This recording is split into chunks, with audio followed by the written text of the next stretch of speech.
ትንሱዬ ስትሰራው የነበረው የፊልም እንትን እንግዲህ ጨርሳለች። በቅርቡ ይለቀቃል። በጣም የለፋውበትና በጣም ብዙ ዋጋ የከፈልኩበትን ስራዬን በቅርቡ እንድታወቁልኝ እፈልጋለሁ በማለት እንግዲህ ቪዲዮ ተለቋል ዛሬ ማለት ነው።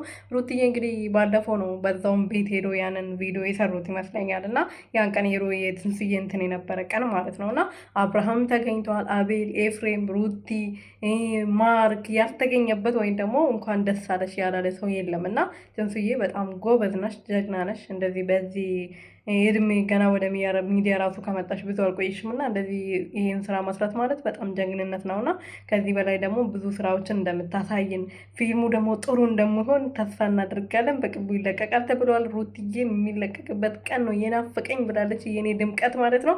አበጋዝም እዛው ነበረ። በጣም የሚገርምና ድንቅ የሆነ ስራ ነው። በቅርብ ጠብቁ ተብለናል። እንጠብቃለን። ሰላም ሰላም ቤተሰቦች እንዴት ናችሁልኝ? እኔ ያለው እግዚአብሔር ይመስገን። በያላችሁበት ሰላማችሁ በዘት ትርፍርፍ ያለልኝ ይሁን።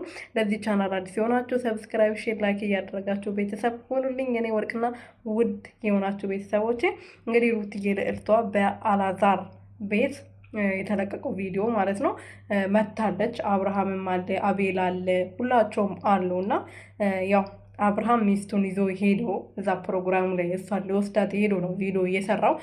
አቤልም ደግሞ እንደዛው ኤፋዬም የሩትዬ መከታ አለበት ቪዲዮ ላይ ማለት ነው እና ድራማው እንግዲህ ምርጥ እንደሚሆን ተስፋ እናደርጋለን። ትንሱዬ በርቺ።